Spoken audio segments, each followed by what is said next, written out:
Rebecca Reuters. C'est une interview pour Tolkien Deal et Elle Bakin. Donc, première question, d'abord, quand est-ce que vous avez découvert Tolkien? Très précisément quand j'avais 20 ans. Alors j'étais étudiant à Dublin, à University College Dublin, et je préparais une licence d'anglais.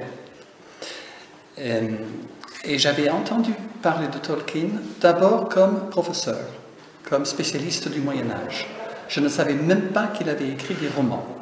Pour moi, au départ, Tolkien était un professeur à Oxford qui avait écrit sur Beowulf, qui avait écrit sur Sir Gawain and the Green Knight, et qui connaissait mes propres professeurs. C'est-à-dire que j'avais des professeurs à Dublin qui étaient ses amis.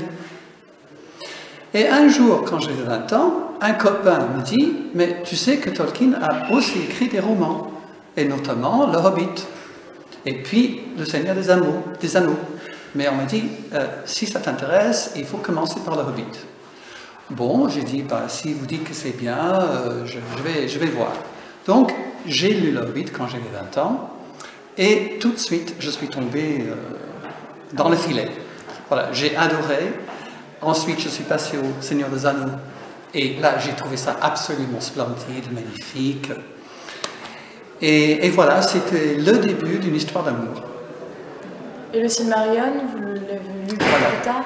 Je l'ai attendu parce que je vous ai dit que j'ai découvert les autres quand j'avais 20 ans.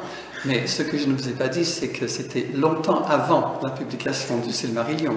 Parce que j'avais 20 ans en 1970. Donc le Silmarillion, première version, n'est sorti qu'en 1977. Et bien sûr, tout le monde l'attendait. On voulait savoir ce que ça allait être. Et je peux vous dire, donc presque en direct, que c'était un peu la surprise. On ne savait pas trop bien quoi penser de ce Silmarillion. Parce que ça ne ressemblait ni au Hobbit, ni au Seigneur des Anneaux.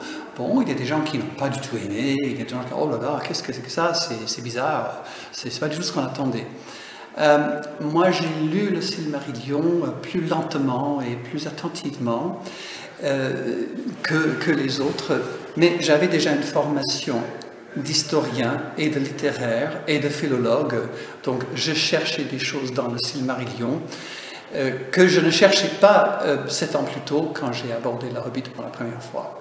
Donc j'aime le Silmarillion, mais je reconnais que ce n'est pas le même genre et on ne trouve pas le même plaisir. Et je crois qu'il ne faut pas avoir honte de dire que le type de plaisir qu'on peut avoir à découvrir le Silmarillion n'est pas la même chose que ce plaisir quand on rencontre les Hobbits pour la première fois. Donc, on se demandait aussi, donc vous avez découvert Tolkien quand vous étiez en études d'anglais, donc et notamment de vieil anglais, donc vous le connaissiez comme professeur avant tout. Donc est-ce que ça vous a inspiré pour votre propre carrière ou non, c'était un choix? Je ne dirais pas que son écriture romanesque m'avait inspiré pour ma carrière. Mais son écriture d'historien de la langue, de philologue, oui. J'avais eu envie, mais il n'était pas mon seul modèle à ce moment-là, parce que mes propres professeurs, qui étaient parmi ses amis, et un qui serait connu des Tolkieniens, c'était Alan Bliss. Alors, Alan Bliss, qui a travaillé sur les manuscrits de Tolkien et qui a édité notamment Finn and Hengist, parce que vous savez que Tolkien, un de ses problèmes, c'est qu'il était un peu débordé, il n'arrivait jamais à mettre tous ses manuscrits en ordre, et il n'avait pas produit quelque chose qui était tout à fait publiable sur Finn and Hengist. Et Alan Bliss, qui était à la fois son ami, mais son élève, parce qu'il y avait une différence d'âge, a travaillé sur ce manuscrit. Donc je connaissais très bien Alan Bliss, qui était mon propre professeur à Dublin, et ça, c'était un de mes modèles, il y en avait d'autres. Donc je dirais que Tolkien, je n'ai jamais rencontré, je n'ai jamais eu le plaisir de rencontrer Tolkien, mais je connaissais des gens qui le connaissaient. Donc si vous voulez, ça fait partie d'un ensemble de professeurs qui étaient mes modèles et qui m'ont encouragé à continuer dans la voie des études médiévales. Non, d'accord. Bah, écoutez, je pense que Et donc, dans vos travaux actuels, quelle part occupe Tolkien? Parce qu'on vous a vu donc, participer donc, à ce colloque cette année à Cerisy. Il y a 4 ans, vous étiez présent à Rambure. Vous avez publié quelques articles. Quelle part ça prend, ces recherches sur Tolkien, dans vos travaux universitaires personnels? Une part importante qui n'était pas prévue à l'origine, parce que j'avais une formation de littéraire et d'historien de la langue, et de philologue et de médiéviste. Et jamais, quand j'étais jeune, je n'aurais pensé qu'un jour je participerais à des colloques sur Tolkien. Mais c'est venu peu à peu, ça a commencé en 1998. Et je vous dirais que l'agrégation française a joué un rôle, parce qu'en 1998, Beowulf a été posé comme sujet à l'agrégation. Et un collègue m'avait demandé d'écrire un article sur la relation entre Beowulf et Tolkien, et notamment Le Seigneur des Anneaux.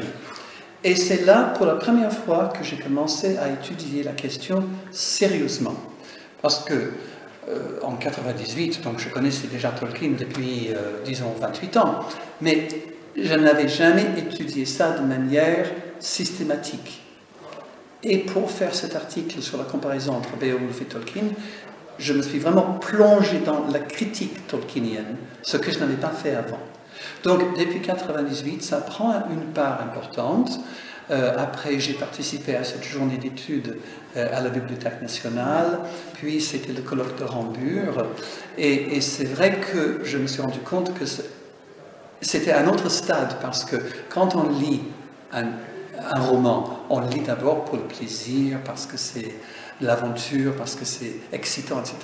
Quand on commence à étudier la critique, ça prend une autre dimension, et on est obligé de soi-même de devenir critique. Ce qui peut enlever une partie du plaisir qu'on avait dès le départ, mais si on dépasse le stade de cette perte de plaisir, on passe au stade suivant, qui est un autre type d'appréciation du texte. Donc c'est important pour moi. Et vous avez beaucoup d'étudiants pour prendre la relève? Oh oui, il y a des étudiants de master, des étudiants en doctorat, il y a plusieurs personnes qui travaillent maintenant sur Tolkien pour leur thèse. Et pour finir, est-ce que pour ceux qui vont nous écouter, qui ne seront pas venus, vous pouvez dire en 2-3 mots le sujet de votre conférence d'hier, s'il vous plaît? Alors j'ai travaillé sur les âges de la Terre du Milieu. La caméra fonctionne. Et déjà il y a 4 ans, lors du congrès de Rambure, déjà j'avais cette idée dans ma tête. Si un jour l'occasion se présente, j'avais envie de travailler sur les âges. Parce que dans le volume 9 de l'histoire de la Terre du Milieu, sur la première page, Christopher Tolkien pose cette question. En fait, c'est même pas une question, c'est une sorte de remarque jetée comme ça dans le vide, quel que soit l'âge dans lequel nous vivons actuellement. Et je me suis dit, qu'est-ce que ça veut dire? Pourquoi Christopher ne le sait-il pas? Est-ce que son père ne le savait pas? Donc j'ai commencé à creuser la question de la manière dont Tolkien avait conçu le développement des âges de la Terre. Et je voulais voir si ça pouvait englober ou aller jusqu'à l'ère actuelle. Et bon, je ne sais pas si vous voulez que je continue dans ce sens. Étant donné que la cloche a déjà sonné, il va falloir que nous retournions écouter les prochaines communications et donc mettre un terme à cette interview.